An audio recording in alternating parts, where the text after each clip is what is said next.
Hello, third grade. Are you ready for your spring week 8 art lesson? I'm really excited about this one. I think you guys you will like it. But first, let's look at some of the posters we've gotten from our No Time to Waste. These are just some of them. I like these. You've had Let's Save Our Earth, Recycle, Time to Save It, No Time to Waste with the garbage and the crossing out, Save the Water. We've had Don't Throw Plastic and No Time to Waste. And then I just love the little way these look. No time to waste. If you waste your time, it'll be the worst. You guys have been doing, oops, sorry. You guys have been doing such a good job on these. I love them. We're going to talk about how to get a really good picture of ours if you want to put it into the art contest. There's going to be another YouTube link in this seesaw, and it's going to be me showing you how to take some really good pictures of your artwork. This is only if you want to put your artwork into the art contest, because you guys have shown me some really good pictures, but the art contest is not going to take it if your fingers are in the way or if you're looking around behind it or something like that. And I'm not trying to be mean to anybody, but you want to try and take a really, really good picture. And again, that's if you want to be in the art contest. So, yeah, I'll put that link in there as well. So let's look back. We are going to move on to our next project, though. Today, you are going to need your STEM journal, pencil and eraser, and some kind of coloring supplies, because you guys are going to be working on a project that, well, I said before, I'm really excited about. Let's not get ahead of ourselves. Your expedition information is the amazing adaptations. We are going to be creating our own species of frogs and illustrating a picture of them for a book. It's not really for a book, we're just pretending that we're going to put them in a book. But our learning targets, I can use the knowledge I learned last semester to brainstorm a completely new species of frog. So I want you to stop for a moment and I want you to think about the design process. Where are we in the design process? Not art exactly, but where do you think your class is? Where do you think all of third grade is in their design process for the whole expedition?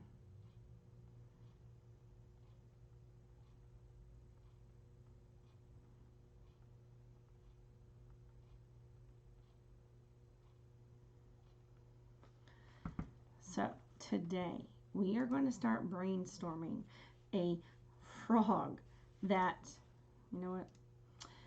We're going to create a frog. You're making one up. First, much like we did with the posters, we have to brainstorm what it's going to be about. So this week we are just going to work on coming up with ideas for it, which is why you're going to use your STEM journal. And I'm going to show you how to do all this. Don't worry. We're going to take up a page for brainstorming. We're going to write at the top, art and my frogs. And then underneath it on each line, you're going to write size, colors, sounds, diet, special senses, social, habitat, environmental danger, predator danger, defenses, recreation, and last, the name of the frog. So let's go into a little bit more detail for this. When we say size, we want to know how big are these frogs? How big are they normally? Or do they normally come the size of your hand? Or are they tiny, like the size of a quarter? And why are they that size? Are they tiny so that they can hide in flowers? Are they huge so they can scare off predators? Why? What is it? Why are they these size? Colors. What color or markings, which means patterns and things like that, do these frogs have? Why are they these colors? Let's think back to the poison dart frogs. They're brightly colored because it's their way of telling people that, hey, I'm poisonous. What kind of sounds do your frogs make? Why do they make these sounds? Bullfrogs have that really deep boom kind of noise, and when they use it, usually they're calling out to other frogs. Or does it make a really high-pitched noise? Why does it make those sound? Is it trying to scare someone off? Is it trying to call to other frogs? You decide. Diet. What do they eat? Now, I'm willing to have some, because we're creating our own thing. If you want to come up with a frog that only eats French fries, you're going to have to give me a really good reason why it only eats French fries, and that if it only eats French fries, you got to tell me, where does it live? French fries don't live out in the ocean. They don't live out in the wild. French fries are pretty much only in human areas. So why does your frog, how did it start eating French fries? Things like that, you got to think. Special senses. Do they have any other senses? How did they get that special sense? Yes, our frogs can hear, and our frogs can taste, and our frogs can see, but can it do other things? Now, this might be new to you for some people. Some insects can taste, like through their fingers, like if they, well, through their hands or something. So if they land on food, they can actually taste it. They have taste buds on their fingertips, stuff like that.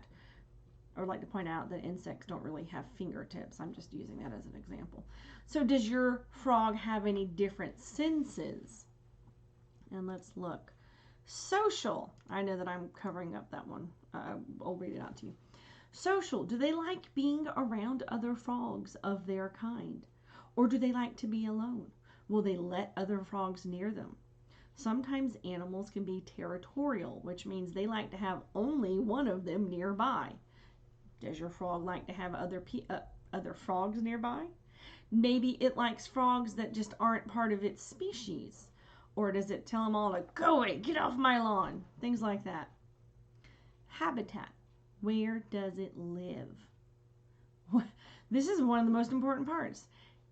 Again, if you are coming up with something really strange, like a volcano, you've got to come up with other reasons and ways that your frog lives in a habitat.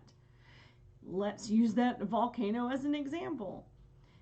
The environmental danger that a frog living in a volcano would have would be the heat and the lava. You've got to be able to tell me, how does it get around that? What happened? How does it get it? How can it survive that? Also, I need you to think about predator danger. What dangerous living creatures do they have to avoid, or do they fight?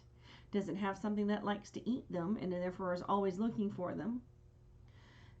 Defenses. How do they fight? Or do they fight at all? Poison dart frogs are poisonous, and that's how they defend themselves, but they don't really attack anything. Some frogs have like those the horny toads that have the scales on it. That could be a way that they might attack something. How does your frog defend itself? And this one's a little silly. I know, we're going to have to stretch our imagination here. Does your frog do anything for fun? Does it hang out with other frogs? Does it go swimming? Does it like to sit in the sun? Which I don't know if is a good thing for frogs. What does it do to enjoy anything? Or does it just go to sleep, wake up, eat something, go back to sleep?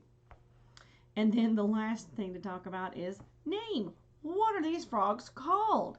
Your frog is going to have a name overall, like the poison dart frog, or the coqui frog, or bullfrogs.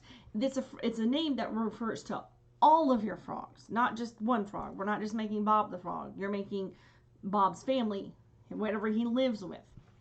So let's look at what I want you to do with your STEM journal, just so that you have an idea of what it should look like.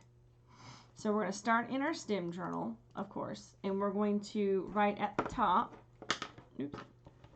Let me move my camera down. There we go. Start at the top. We're going to look up art. And then my frog. Underneath it,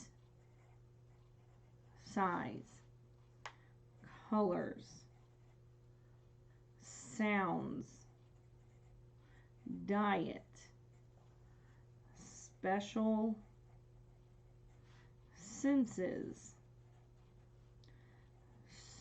social, habitat, environmental, that's a word even I have a hard time spelling, environmental, danger, predator, danger, defenses, recreation, and name. Now, if you need to put a space between each one of them, go for it. I did that kind of fast. You can do that if you need to. Also, don't worry about spelling. It's me. I'm not going to count you off for spelling. I do need to see in your Seesaw a picture of your page where you've written some of this stuff out. If you would like to type it out in a Seesaw document, that's also fine, but you need to get it printed and glue it, cut your paper out and glue it and put it in your STEM journal. We want these notes in your STEM journal. The last thing I want you to try is at the bottom of the page, do a sketch of your frog. See if you can figure out how do you want it to look. Just do your preliminary or your first sketch and figure out what you want your frog to look like. So, that's your work for this week. I look forward to this project with you guys, and I will see you next week.